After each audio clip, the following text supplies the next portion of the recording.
Hello fellow artists, and this is Adam, and this is the long-awaited video to test After Effects on the MacBook Neo with 8 GB of RAM and also 256 of gigabyte of storage, plus the A18 Pro chip that has 5 cores of GPU. This was a long requested video, so here we are doing it. And as you can see right now, basically I have media encoder installing right now, but After Effects already is installed. And what I will be doing in a general sense is simply there is a project that I am trying to get done and simply upload to the channel, and I will be working on it here in real time, and we will see the performance in a general sense, and we will encode it at the very end, and we will see if it's slow, fast, or whatever that might be. Okay, so the first thing we are facing, it's saying your system is equipped with less than 16 GB of RAM to ensure a seamless experience with Adobe application. Ensure your computer satisfies the minimum requirement. So basically, we're gonna continue with known issues, but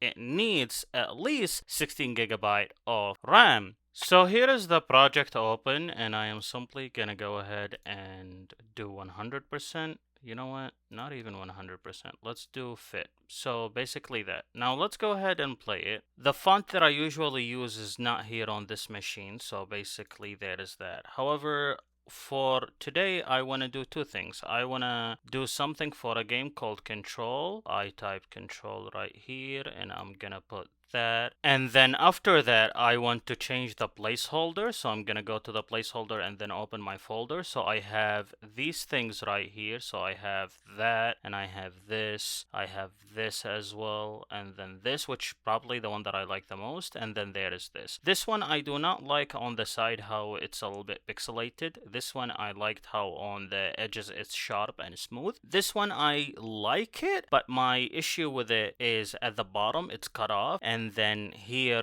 Control, the word is very like it hitting the edge. That's not a very good design. I just do not like the bottom, but I think this one is one of the good ones. This one looks the best. That's definitely a contender, but I really don't like the edge does not have a space between it, then between the folder shape. The best one is this, so I'm just gonna name it Control A, and I'm gonna put it right here. I'm gonna go to my comp. Now in my comp, if I play it, it should play. Okay, it's playing. Wow. Okay, wow. And here I do have it at full as well. I do not have it, for example, at like auto or half or third. Let's go to auto. You know what? I think I need to render for it to show me how much memory it's taking. So let's open the activity monitor. And I just want to see, in terms of the memory used, we are at 7. After Effects right now is using 6 gigabytes for the project that I am working on. And the memory is definitely being compressed, and it's like at the yellow, not necessarily red. And then here you have 2 GB being used in terms of the swap memory, so that's definitely something to be mindful of. Let me go back to the placeholder and hit shift. So okay, and then this right here, I want it just like that. I want it to be here in the center so it can be my hero prop. In terms of the scribble, let me actually rename this. So okay, I want to go back here. If I click enter on, yeah, I can just rename it. So for this, I want to rename it. That's the very old basic one that I have. I usually have named this stuff. Right now I do not have it named, and it's above the placeholder, so that's the correct placement. In terms of the grid, I want to lock that, and then in terms of the other scribble, let me go back here and then enter for the scribble. I'm just gonna name it circle back, and then I do not want to lock it just yet. Here we go. So I would like to move it here, resize it. Resize it perhaps to something like that. Put it right here, and then Control, bring it right here. Now for the arrow, I would like to bring it right here and have it connected. So that should be it. So let me click on the arrow and then just use that. Okay, that's better. So now this is good, but the arrow still, let's make it a little bit bigger. Here we go. I think I would like it to be pointed like that, and perhaps just using the arrow keys. So basically the arrow keys that I'm using them right here, that should be it. However, the arrow and the scribble is red, and this has a lot of red, so basically these colors are clashing, and I do not like that. So I would like to change the color. Gonna change the fill. My favorite color is orange, so I might change it to orange. I would like something a bit light, but my background is light. Black is too dark. Let's try light blue. You know what? Let me do this. I would like to do color hunt.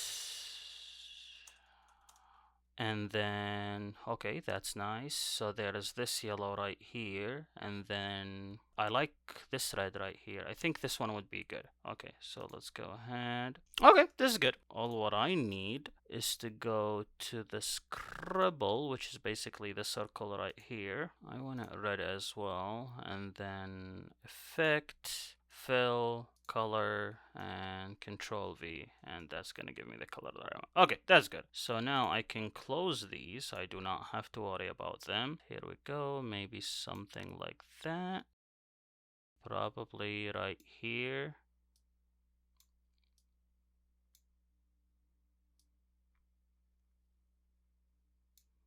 Okay, and I'm gonna lock that. In terms of my arrow, I'm gonna bring it using the arrow keys. That's good. And it's being set at full when I am using auto, so that is good. Now all of this is good in a general sense. However, in terms of my text, I would like to change the line. There is okay, I like this artifact element bold. Futura medium, Futura italic. I think I'm gonna use a Futura. So far, Futura is the one that I like the most. Yeah, I'm gonna use that. I just need to move it to the center-ish. Lock that, make it a bit bigger. Lock it, go to the arrow, and I will move that a little bit. So this is basically my typical workflow, and I do not want to like do numbers or whatever. I think that's stupid. You should not do that if you want to test something. Just test it in a real world scenario how you use it. So now let's go ahead and run it. Okay.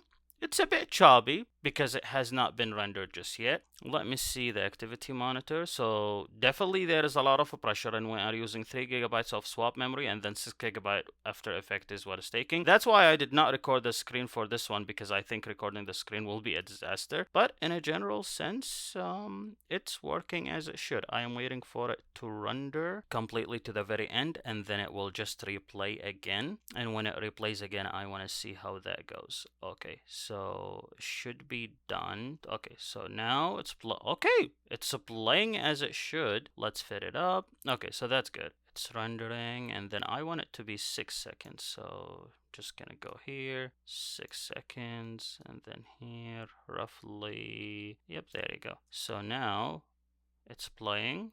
Very nice. I like the color. I like everything. Comp profile. If you're feeling a little bit struggle, click. No, actually, it's not. It's doing good. Render it. Let's go ahead and render and see how long it would take. So I'm gonna go to export, add to render queue, and then here I would like to do 4K if possible. So we're gonna go to custom. Here there is hardware encoding and software encoding. I'm gonna keep it at hardware encoding, and then we're gonna go to resize, and from here I would like to take 4K, put this at 100, and I think that is really it. I cannot think of anything else that I would need. In terms of audio, I do not have any audio for it. Even if there is any audio, I would split it. So let's go ahead and hit OK. I would like it to be in desktop, and I'm just gonna name it renders final, and then create, save, render. Let's see. Is the machine gonna explode in my face or not? We will see.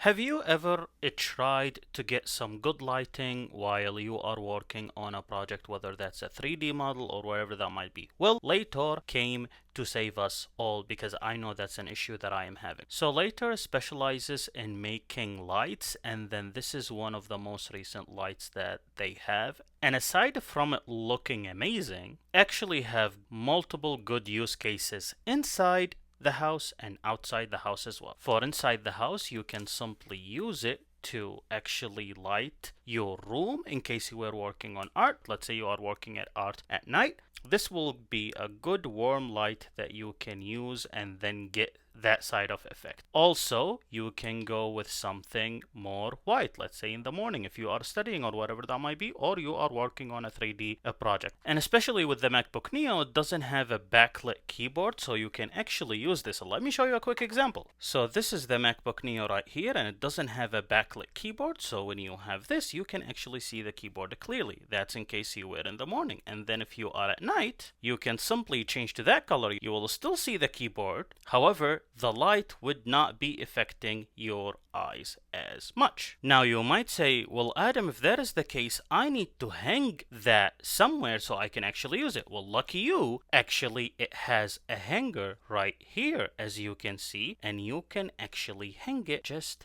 like that and you will be good to go. And usually when I am shooting videos, I will actually have it up top like here, so I will get good lighting right here. So whatever product I am lighting, it would be here. And if I am working on an art at night, I would change to the other color, which is this one. Then I would be working, because this is more a soft light that doesn't hurt your eyes as much. And a few other things that it has, such as showing you how much percentage it has in terms of the charging right here. So it has 99%. And also, since you guys are a lot on the go, whether you go to Anime Expo or whatever that might be, and you can actually charge it right here through a normal USB or a USB-C. Now you might say, well, Adam, I do not have a cable. Well, lucky you, they do include a cable, as you can see right here. And you see how this shot right now is really nice and how it's lit really nicely? Well, all of it is thanks to that. And I use it in a lot of my videos, and you guys have been noticing that the lighting has been better, and all of this is thanks to that.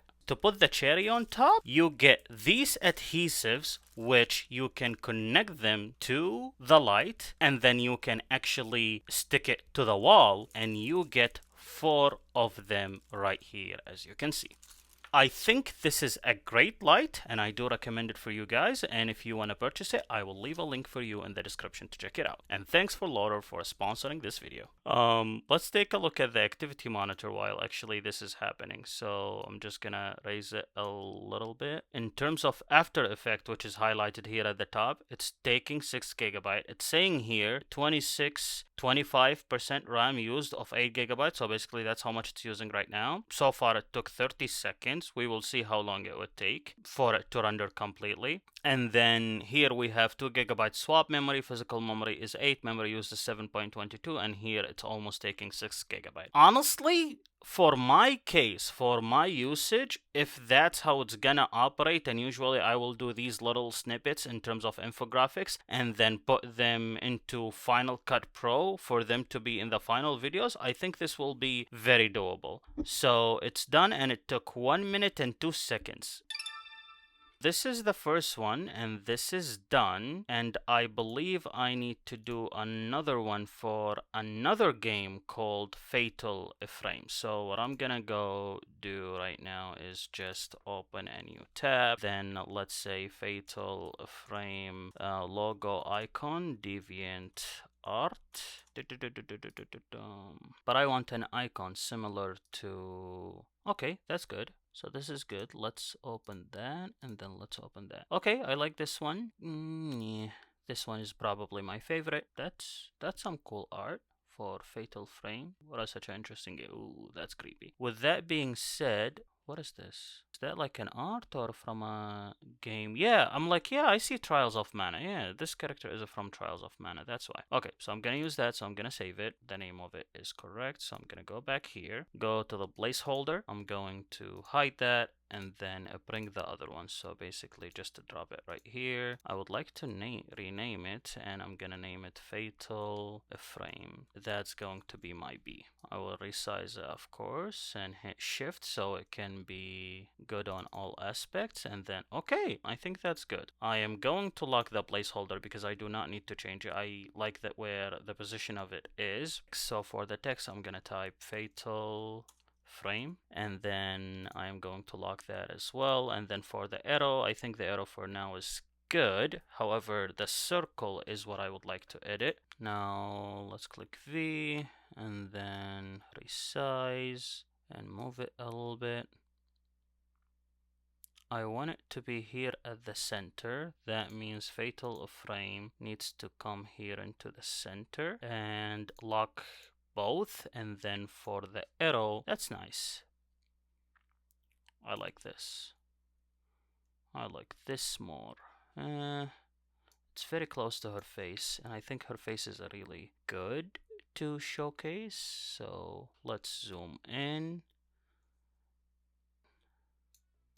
Okay, good. Let's just fit it. Let's render that. Everything is still at full. And if we go to the activity monitor, we all still in the same. Definitely increase, so the swap memory is 4 GB right now. And then After Effects is taking 6 GB. Safari is not taking as much. Google Chrome will definitely take more. And then here we are still in the yellow. So we are still in the yellow, but it's very doable and it's working. I am genuinely surprised, even though when I opened the software at first, it said that it needs 6 GB of memory. But again, if you are doing stuff that is similar to mine, that you are working with motion graphics or similar graphics as the one that I am doing, then that should be good to go. So our first render took 1 minute and 2 seconds. Let's see the second render, how much it would take. So custom, and then with custom I'm just gonna hit resize, and I want 4K, and then I have this as high, and here for the format option I'm gonna do 100. That should be it. Hardware encoding, you know what, I want this to be through software encoding, and I want to see if software encoding is faster in any shape or form, and then after that I will render it again in hardware encoding. So I will do both hardware encoding and software encoding.